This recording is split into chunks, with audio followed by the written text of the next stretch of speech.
Hello, church family. Great to be with you again. I'm here with my mate. This is Alfie. We're going to do a little interview in a couple of minutes, but just really confirm to you so you don't sort of freak out and think we're not following the government's advice. The bridge at the moment is closed. We've closed the alleyway. We're wiping everything down every day. We're only open for food collected for Food Bank, which we'll talk about a little bit more in a minute.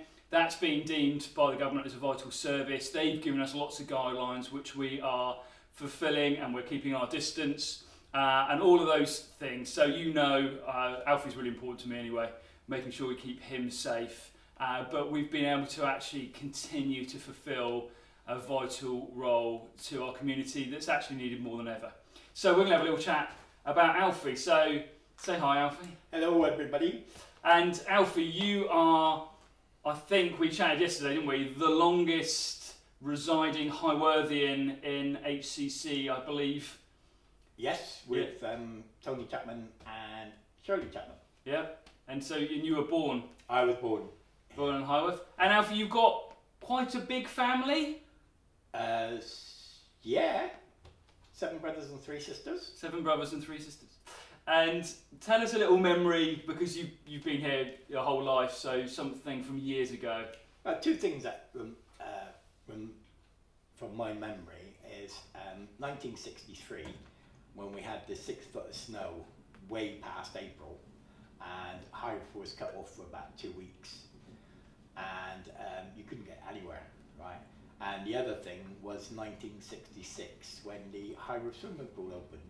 And I was one of the first youngsters to dive into the swimming pool. There you are. In Highworth. Brilliant. And you've been part of HCC for how long? 21 years. 21 years. Yeah. Did you come to church because you found Jesus in a new way? And I was actually recommended to come to Highworth Community Church by a doctor, Dr. Elizabeth Ling, right? I went to see her for some medication, and she said, "I've got just the right medication for you, Jesus," right? And I said, "Go on." And she said, "Highworth Community Church meets on a Sunday morning up at the Rec." And I went there and walked in, sat down in one of the seats. And the first person who came and sat beside me was Ron Bentley, Sally's dad. And then the next person was Adrian Hill, right? And they both gave me words of encouragement and words of faith and hope, and that's what I've taken right the way through my journey. Brilliant. And we're here downstairs in our Bridge Centre, which is a massive part of your life. So what have you been doing here these last years, Alfie? I've been supporting people with benefit inquiries and supporting the food collective and supporting the number of people that have been coming into the bridge for support on a number of bases, like I got a forte of cheap travel and all that and helping people out. But I think God's using me in bringing people to God, right? And most important thing is where, right? People can come and feel safe within the bridge, right? The number of people that have come here for the very first time and said, "Wow, this is peaceful," right? And most important thing, right, our sign above my head, hope is alive, right? Yeah.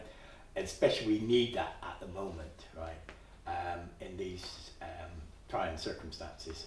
But more than anything is giving people the ability to come together. Yeah.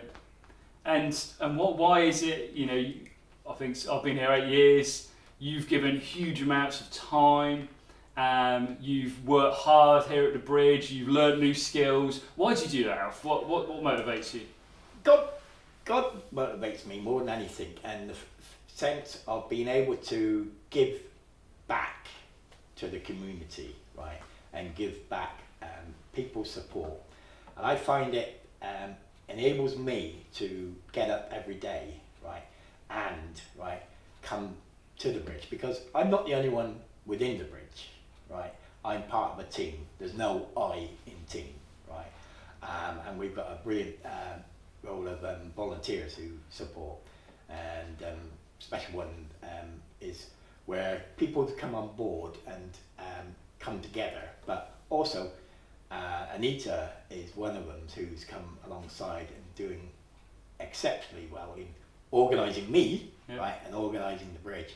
But also we've got a bridge team meeting, right, and like there's a vision only 10, 15 years ago, right, where Phyllis and Phil Baker and others, we all come together and we meet as much as possible, but under the circumstances at the moment, and we seen the bridge go forward in such a way, and especially when you've got the prayer room upstairs that looks across the market square, right, that is the connection of Highworth, right, and where the bridge is positioned, right, in Highworth, people know that they can just walk past, but right, when they take that step coming in, right, it's where God's touched them and they go back out with a glimmer of hope. Yeah, brilliant. And you mentioned there how the bridge, right at this point with the crisis, is probably more important than ever. What are we doing here at the moment? At the moment, we're actually manning the food collective, right? We call it food collective, but around the country it's food bank, right? Where we're just two of us are here, right? Because of the criteria of only two, right? And we've got the alleyway, which is poignant, right? So we can have people knock on the door, but they wait outside in the alleyway, and then we can actually feed them. In the last week, we've done something like 18 families, right, in just a week, right? And there's a need and a call, right? And I think that's where God's placed me, right, in the sense of still being able to fulfill my missionary call, right, is being here in Highworth, right? But more than anything, is still doing the essential, vital role of feeding people. Yeah, yeah. And I say, I'm not doing that alone, right? There's two of us that are actually manning it, because we've got three people because the third person's upstairs, right? So from that criteria, but at the moment, right, if you were to look, you'd see, right, the things, and we've already got one going out again today. Yeah. So it's vital. Yeah.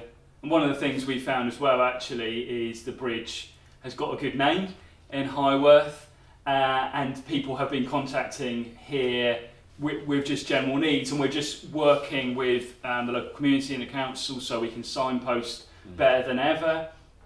But I think as well for us, it's been a place of where we're making sure those we normally would have in the bridge. I know you were helpful involving several other people on the sort of voluntary team to make sure those who normally access the bridge are getting contact during the week. We're checking up on people, we're making sure they're okay, if there's anything they need and all those things.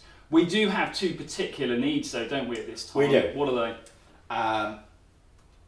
Donations for carry bags, right, for the food collective, right, and the other one's gone completely out of my head, but it's deliveries, right, with people who are self-isolating, right, and if anybody could email us with their details, we could set up, right, a rota, right, of using these people for the actual deliveries. Brilliant. So two things we need: carrier bags. If you can part with your expensive carrier bags, that would be amazing. You can just drop them off. We're open Monday to Thursday, and you can drop them off any time between sort of 10 and 1 in the alleyway, so you don't have to have any contact with people. And secondly, we need drivers who can deliver food. So if you can let Alfie know, or let me know, and I can pass that on. We can give you all the criteria in terms of making sure you keep yourself safe and you keep the people safe. That'd be amazing. One of the things I love with Alfie, and for me it's at the heart of the gospel, is we're not called to be perfect or to have it all together and then we work for Jesus. We work for Jesus within our brokenness and our mess and our struggles. And I just want to say a massive thank you to Alfie. Known you the whole time I've been here. We spent loads of time together. And you've had your challenges, but you've never given up. And actually, it talks about in 2 Corinthians, we have this treasure in jars of clay. so that the power of God within us is shown out, and you do that brilliantly, Alfie. So we're just going to finish. Alfie's just going to share a quick word, and then we'll bless you guys. Psalm 18. I love you, Lord, my strength. The Lord is my rock, my fortress, and my deliverer. My God is my rock, in whom I take refuge, my shield and the horn of my salvation, my stronghold. I call to the Lord, who is worthy of praise, and I have been saved from my enemies. The cords of the death entangle me, the torrents of destructions overwhelm me. The cords of the grave collide around me. The snares of death confront me. In my distress, I call to the Lord. I cry to my God for help. Amen. Amen. So bless you guys today. Let's rest in God's word. He is a God who rescues us, a God who works for us, and we bless you.